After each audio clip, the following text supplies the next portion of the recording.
Spray ചെയ്ത് എല്ലാ ചെളിയും കളഞ്ഞ് ഇതെങ്ങനെ എടുത്തു. ഈ ഗ്രോ ടിപ്പ് ഒന്നും പൊട്ടാണ്ട് വേണം എടുക്കാൻ.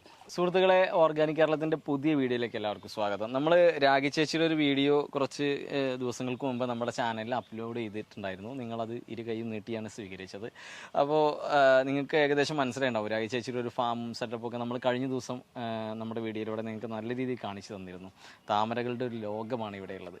ഇന്ന് നമ്മൾ കാണിക്കാൻ പോകുന്നത് ഒരു താമര ഏത് സമയത്താണ് നമ്മൾ റീപോർട്ട് ചെയ്യേണ്ടത്, ഇതിനെ ഏത് രീതിയിലാണ് നമ്മളൊരു ഒരു കസ്റ്റമർ നമ്മളടുത്ത് വാങ്ങുമ്പോൾ അവർ ഏത് രീതിയിലുള്ള ഒരു ട്യൂബറാണ് തിരഞ്ഞെടുക്കേണ്ടത്, ഇങ്ങനെ അതുമായി ബന്ധപ്പെട്ട്. കാരണം ഒരുപാട് ആളുകൾ ഇതിൽ പറ്റിക്കപ്പെട്ട് പോകുന്നുണ്ട്. അപ്പോൾ നമ്മുടെ ഈ വീഡിയോ എല്ലാവർക്കും ഒരു ഉപകാരപ്രദമായ രീതിയിലാണ് നമ്മൾ എടുക്കാൻ പോകുന്നത്. തീർച്ചയായിട്ടും ഈ വീഡിയോ കാണുക, നിങ്ങളെല്ലാവരും എല്ലാവരിലേക്കും എത്തിക്കുക. നമുക്ക് നമ്മുടെ വീഡിയോയിലേക്ക് പോകാം. ഒരു താമര ഏത് സമയത്താണ് നമ്മൾ റീപോർട്ട് ചെയ്യാൻ പാകമായി എന്ന് നമുക്ക് മനസ്സിലാവുന്നത്? അതിന്റെ ഫ്ലവർ നിൽക്കും. ഫ്ലവറിങ് സമയം കഴിഞ്ഞ് അത് ഫ്ലവർ ഇടല് നിൽക്കുമ്പോൾ പുതിയ ലീഫുകളും വരല് നിൽക്കും. പുതിയ ലീഫൊന്നും വരാതെ പഴയ ലീഫെല്ലാം യെല്ലോ കളറിലായി അത് കേട് വന്ന് പോവാണെന്ന് നമുക്ക് തോന്നും. പക്ഷെ അത് ഡോർമെൻസിയിലേക്ക് പോവാണ്. അത് കഴിഞ്ഞിട്ടാണ് നമ്മൾ റീപോർട്ട് ചെയ്യണത്. എങ്കിലേ ട്യൂബർ ഉണ്ടാവുള്ളൂ. ഒരു കാര്യം ചോദിച്ചോട്ടെ, നമ്മളൊരു താമര ഫ്ലവർ ചെയ്ത് തുടങ്ങിയാൽ ഏകദേശം എത്ര കാലം വരെ നമുക്ക് അതിന് ഫ്ലവർ കിട്ടും? കാരണം അത് കഴിഞ്ഞ് അതിൻ്റെ ഒരു സീസൺ ഉണ്ടല്ലോ, അതെങ്ങനെയാണ് അത് നമ്മൾ നോക്കുന്നത്? സീസൺ പറയുമ്പോൾ നമുക്ക് നവംബർ അത് തൊട്ടിട്ട് ജനുവരി വരെ ഇത് ഡോർമെൻസിയിൽ പോണ സമയമാണ്. അതെ, നവംബർ തൊട്ടിട്ട് ജനുവരി ഫെബ്രുവരി വരെ. അപ്പൊ മാർച്ച് മുതൽ നമുക്ക് നവംബർ വരെ ഏകദേശം വെക്കാം അല്ലേ? അത്യാവശ്യം ഫ്ലവറും കിട്ടും. അപ്പൊ ഏകദേശം നമ്മുടെ ഈ മഴക്കാലം, വേനൽക്കാലത്തിന്റെ ഒരു ലാസ്റ്റ് മുതൽ മഴക്കാലത്ത് കൂടെ അങ്ങനെ പോകും അല്ലേ? ആ ഒരു കാലങ്ങളിലെല്ലാം നമുക്ക് പൂക്കൾ കിട്ടും അല്ലേ? ശരിക്കൊരു താമരയുടെ ആയുസ് എന്ന് പറഞ്ഞാൽ ഏകദേശം ഒരു വർഷം തന്നെയാണോ ഈ ഒരു രീതിയിലൊക്കെ നോക്കുകയാണെങ്കിൽ? അത്ര തന്നെ. ട്രോപ്പിക്കൽ ആയാലും ഏകദേശം ഈ തണുപ്പ് കാലം തുടങ്ങുമ്പോൾ സെപ്റ്റംബർ ഒക്ടോബർ കഴിഞ്ഞ് നവംബറിലും നമ്മുടെ ഓരോ പ്രദേശത്തും ഓരോ സമയത്താണല്ലോ തണുപ്പ് തുടങ്ങുന്നത്. ആ ഒരു സമയം തുടങ്ങുമ്പോ ഇത് ഡോർമെൻസിയിലേക്ക് പോകും അല്ലേ?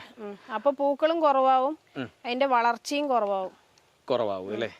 ഓ, അത് ശരി. നമുക്കൊരു കാര്യം ചെയ്യാം, നമുക്ക് നമ്മളുടെ ഈ ഫാമിലെ ഏതാണെന്ന് റിപ്പോർട്ട് ചെയ്യാൻ പാകമായിട്ടുള്ള ഒരു ഇത് ഏതാണെന്ന് നോക്കാം. ഇപ്പൊ ഈ പ്ലാന്റ് കണ്ടില്ലേ, ഇത് ഫ്ലവർ ഉണ്ടായിരുന്ന പ്ലാന്റ് ആണ്, റെഡ് ഫിലിപ്പ് പറഞ്ഞിട്ട്. ഓ, ശരി. അപ്പൊ അത് ഡോർമെൻസിയിലേക്ക് പോയിക്കൊണ്ടിരിക്കുകയാണ്. ലീഫുകളൊക്കെ കണ്ടില്ലേ, യെല്ലോ കളറായി. പുതിയ ലീഫ് ഒന്നും ഇല്ല, കണ്ടോ? അസോള പോലൊരു ഇത് കിടക്കുന്ന ഒരു പ്ലാന്റ്, അതെന്താ സംഭവം? ഇത് ഫിഷ്, ഇതില് ഗപ്പീസ് ഒക്കെ ഇട്ട് കഴിഞ്ഞാ മറ്റേ കൊതുക് വരില്ല. അപ്പൊ നമുക്ക് അസോളയാണ്. ഓ, അത് ശരി. എല്ലാത്തിലും കാണുന്നുണ്ട്. വേനൽക്കാലത്ത് നല്ല ചൂടല്ലേ, അപ്പൊ ഈ വെള്ളം ചൂടാകുമ്പോ മീനുകൾക്കും പ്രശ്നം വരും. അപ്പൊ മീനുകൾക്ക് പ്രശ്നം വരാണ്ടിരിക്കാൻ നമ്മൾ അസോള ഇട്ട് കൊടുക്കും അല്ലേ? ഇതിപ്പോ അതിന് തയ്യാറായിട്ടുള്ള ഒരു ഇതാണ്, റീപോർട്ട് ചെയ്യാൻ റെഡി തയ്യാറായിട്ടുള്ള അല്ലേ? ശരിക്കും ഒരു താമര നമ്മൾ റിപ്പോർട്ട് ചെയ്യാൻ എടുക്കുമ്പോഴേ ഏകദേശം നമുക്ക് എത്ര ട്യൂബർ കിട്ടും? അതിന്റെ അത് നമുക്ക് പറയാൻ പറ്റില്ല. ഓരോ സ്ഥലത്തെ മണ്ണും അതിന് കൊടുക്കണ വളവും അനുസരിച്ചിട്ടാണ് അതിനുള്ള ട്യൂബർ കിട്ടുന്നത് അല്ലേ? അതേപോലെ തന്നെ നമുക്ക് ട്രോപ്പിക്കലില് എന്നും ഫ്ലവർ കിട്ടും ഉറപ്പായിട്ടും. പക്ഷെ ട്യൂബർ എത്ര എണ്ണം കിട്ടും, എങ്ങനെ കിട്ടും എന്നൊന്നും നമുക്ക് പറയാൻ പറ്റില്ല. കാലാവസ്ഥയും അതേപോലെ അതിന് കൊടുക്കണ വളങ്ങളും എല്ലാം ഇതുപോലെ ഇരിക്കും. ഇതിപ്പോ നമ്മൾ റീപോർട്ട് ചെയ്യാൻ പോവാണ്. ഇതിലത്തെ എല്ലാം റെഡി ആയതാണ്. ഇത് കണ്ടില്ലേ, ഇതിലൊക്കെ എല്ലാം വളർച്ച നിന്ന് കഴിഞ്ഞു. ഇനി ഇതിനെ റീപോർട്ട് ചെയ്യും. ചളിയെല്ലാം കളഞ്ഞിട്ട് നമ്മൾ റീപോർട്ട് ചെയ്യാൻ പോകുന്നത്. അടിയിൽ പൊട്ടി വരുന്നതാണ്. ഇതാണ് നമ്മൾ പാടത്തെ മണ്ണെന്ന് പറഞ്ഞല്ലേ? ഇതില് നമ്മൾ എന്തെങ്കിലും ഒരു വളവും ഞാൻ കൊടുത്തിട്ടില്ല. ഇല്ല. ഓക്കെ, നമുക്ക് ഇതെങ്ങനെ ഫസ്റ്റ് ചെയ്യുന്ന രീതി എന്താണ്? ഇതിലത്തെ വെള്ളം കളഞ്ഞു. ഇനി ഇത് ഒന്നായിട്ട് കമഴ്ത്തുകയാണ്. ഓ, പുറത്തേക്ക് കമഴ്ത്തുകയാണ്.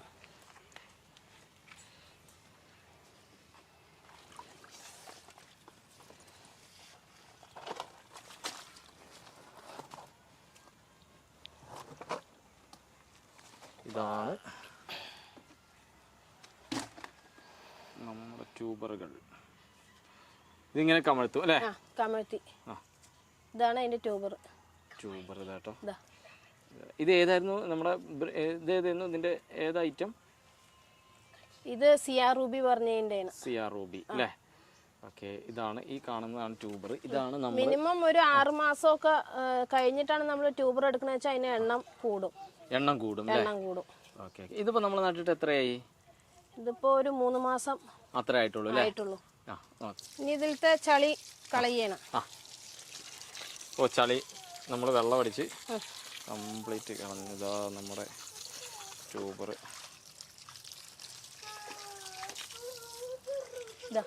ഇതാണ് ട്യൂബർ അല്ലേ?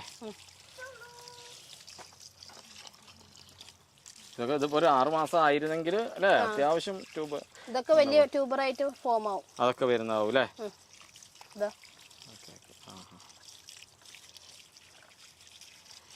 ഇതാ കിടക്കുന്നവരെന്നല്ലേ? അത് നമുക്ക് ഇതൊക്കെ നമുക്ക് കൊറിയർ ചെയ്യാൻ പാകത്തിലുള്ള സാധനങ്ങളായിട്ടുണ്ട്. ഇതൊക്കെ കൊടുക്കാം അല്ലേ? ഇതൊക്കെ കൊടുക്കാറായി. ഇതെല്ലാം കൊടുക്കാം.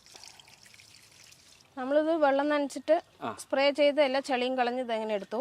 ഈ ഗ്രോ ടിപ്പ് ഒന്നും പൊട്ടാണ്ട് വേണം എടുക്കാൻ. ഗ്രോ ടിപ്പ് പൊട്ടിക്കഴിഞ്ഞാൽ ഇത് പിന്നെ മുളച്ചു വരാൻ ബുദ്ധിമുട്ടാവും. ചിലപ്പോൾ മുളയ്ക്കാണ്ട് ചീഞ്ഞു പോവാനും ചാൻസ് ഉണ്ട്, ഫംഗസ് വന്നിട്ട്. പിന്നെ ഇതിന്റെ ഈ ഗ്രോ ടിപ്പുകൾ ഇത്രയും വെച്ചിട്ട് വേണം ഇവിടുന്ന് വേണം ഇത്രയും മുറിക്കാൻ. അതല്ലേ, ഏകദേശം ഒരു 5-6 സെന്റിമീറ്റർ വിട്ടിട്ട് അല്ലേ? അതെ. ഓക്കെ, ഇങ്ങനത്തെ ഒരു ട്യൂബറാണ് നമ്മള് കൊടുക്കുന്നത് അല്ലേ? അതെ, ഓരോ വെറൈറ്റിക്ക് ഓരോ വില അനുസരിച്ച് കൊടുക്കുന്നത് അല്ലേ? Okay okay okay. ഇതിപ്പോ നമുക്ക് എടുത്തതിൽ 2-3 ട്യൂബർ കിട്ടിയിട്ടുണ്ട് അല്ലേ? 3-4 ആയിട്ട് ഉണ്ട് അതില്. ഏകദേശം 1000 രൂപ വില വരും അല്ലേ? ഓരോ വെറൈറ്റിക്ക് അനുസരിച്ചിട്ടാണ് 250-300 രൂപയുടെ ട്യൂബർ തൊട്ടിട്ട് മുകളിലേക്കുണ്ട് വില. മുകളിലേക്കുണ്ടല്ലേ? ഈ ട്യൂബർ നമ്മൾ നടന്നത്, ഞാനിപ്പോ ചേറിലാണ് നടണത്. അത് കാരണം നമ്മൾ ഇതിൽ വളമൊന്നും കൊടുത്തിട്ടില്ല. അതല്ല, വളം ഇടണം. പറമ്പിലുള്ള മണ്ണാണ് ഉപയോഗിക്കണമെങ്കിൽ വെർമി കമ്പോസ്റ്റും ചാണകപ്പൊടിയും കുറേശ്ശെ ഇട്ട് കൊടുക്കണം. പാത്രത്തിന്റെ അളവിനനുസരിച്ച്. കല്ല് പടം പറഞ്ഞാൽ ചേറ് പോലെ തന്നെയുള്ള മണ്ണ് വേണോ? അങ്ങനെ പൊടിയായിട്ടുള്ള പറമ്പിന്ന് എടുക്കുകയാണെങ്കിലും കല്ല് ഒഴിവാക്കിയിട്ട് അതിന് ചലിച്ചെടുത്തിട്ട് ഉപയോഗിക്കണം അല്ലേ? അതെ, നല്ല നൈസായിട്ടുള്ള മണ്ണാണ് നല്ലത്. അതുമാതിരി നമ്മൾ ഈ മഴ പെയ്തിട്ട് വെള്ളം ഒലിച്ചു പോണ അവിടെയില്ലേ, അവിടുത്തെ മണലൊക്കെ എടുത്ത് ചലിച്ചിട്ട് ഉപയോഗിക്കാം. ശരിക്കും നമുക്കൊന്ന് നട്ടു നോക്കിയാലോ? നമ്മൾ ആ പാത്രത്തിൽ തന്നെയാണ് നടുന്നത്, നമ്മുടെ പ്രേക്ഷകർക്ക് അറിയാൻ വേണ്ടിയിട്ടാണ്. ഇപ്പൊ ഈ പാത്രത്തിന്റെ ഒരു കൈയിന്റെ ഇറക്കം ഇത്ര നീളത്തില് മണ്ണ് നിറയ്ക്കുള്ളൂ ഞാന്. അത് നമ്മൾ പറമ്പിൽ മണ്ണാണ് നിറയ്ക്കുന്ന വെച്ച് കഴിഞ്ഞാൽ ഏറ്റവും അടിയില് വെർമി കമ്പോസ്റ്റോ ചാണകപ്പൊടിയോ എല്ലുപൊടിയോ കുറേശ്ശെ ഇട്ടതിന് ശേഷം അതിന്റെ മുകളിൽ മണ്ണിടുക. എന്നിട്ട് വെള്ളം ഒഴിച്ചിട്ട് സെറ്റ് ആക്കണം, കുഴയ്ക്കാൻ പാടില്ല. സെറ്റ് ആക്കിയിട്ട് അതിലാണ് ട്യൂബർ നടുക. നമുക്ക് ഇത് പാടത്തുനിന്ന് കൊണ്ടുവന്ന ചേറായ കാരണം ഇതില് ഇപ്പൊ ഒന്നും ചേർക്കണില്ല ഞാന്. ഇതിന്റെ സൈഡില് നമ്മള് ജസ്റ്റ് ഇങ്ങനെ ഒരു വര പോലെ വരച്ചിട്ട്, സെന്ററിൽ നടില്ലേ? ഞാൻ സെന്ററിലല്ല നടാറ്, ജസ്റ്റ് ഈ സൈഡിൽ ഇങ്ങനെ വര പോലെ കൊടുത്തിട്ട് അതിലിങ്ങനെ വെച്ച് കൊടുക്കണം ചെയ്യാ. അതായത് ഈ റണ്ണറിന്റെ ഈ ഭാഗം മണ്ണിന്റെ ഉള്ളിലേക്കും പോവും, ബാക്കിയുള്ളത് ഇങ്ങനെ മുകളിൽ ഇങ്ങനെ നിൽക്കുകയും ചെയ്യും. ഈ മുളയ്ക്കണ ഭാഗത്ത് ഒരിക്കലും മണ്ണിടരുത്. ഈ ഗ്രോ ടിപ്പ് ഉള്ളവിടെ മണ്ണ് ഒരിക്കലും ഇടരുത്. നമ്മൾ ഇത് വെള്ളം ഒഴിക്കുമ്പോ പൊങ്ങി പോവാണ്ടിരിക്കാൻ ഈ മുള ഇല്ലാത്ത ഭാഗത്ത് കുറേശ്ശെ മണ്ണ് വെച്ച് കൊടുക്കുക. വെള്ളം നമ്മൾ വേറെ വേനൽക്കാലത്താണെങ്കിൽ ഒഴിച്ചു കൊടുക്കണമല്ലോ അല്ലേ? ടബിൽ എപ്പോഴും നമ്മൾ ഫുള്ളായി വെള്ളം നിറച്ച് വെക്കണം. ഇനി ഇത് ഇപ്പൊ ഇങ്ങനെ മണ്ണിട്ട് കഴിഞ്ഞതിന് ശേഷം നമ്മൾ ഇതിൽ വെള്ളം നിറച്ച് കൊടുക്കുകയാണ്. ഇതില് വളം ഇടുന്ന സമയത്ത് ഇതില് കൂട്ടി കുഴച്ചിട്ട് നട്ട് കഴിഞ്ഞാൽ ഈ ട്യൂബർ പെട്ടെന്ന് ചീഞ്ഞു പോവും, നമുക്കൊന്നും ചെയ്യാൻ പറ്റില്ല. ഇനി ഇതില് നമ്മള് വെള്ളം ഫുള്ളായി നിറച്ചു കൊടുക്കുകയാണ്. ഈ ഗ്രോ ടിപ്പ് മുങ്ങണ വരെ നിറച്ചു കൊടുക്കുക. പിന്നെ ലീഫ് വരുന്നതിനനുസരിച്ചിട്ട് നമ്മൾ വെള്ളം ആഡ് ചെയ്ത് കൊടുക്കണം. അപ്പൊ മഴക്കാലൊക്കെ ആകുമ്പോഴേ നമ്മളിത് വെള്ളം നിറഞ്ഞു പോവാൻ എന്ത് ചെയ്യും? അപ്പൊ സാരില്ല, ഇതിൽ ഫുള്ളായിട്ട് വെള്ളം വേണം.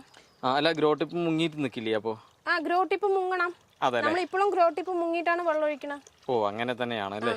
അതേമാതിരി വളം ഇട്ട് കൊടുക്കുന്ന സമയത്ത് നമ്മൾ മണ്ണ് ഇളകിയിട്ട് ഇതാവാണ്ട് വെള്ളം നിറച്ചു കൊടുക്കുക.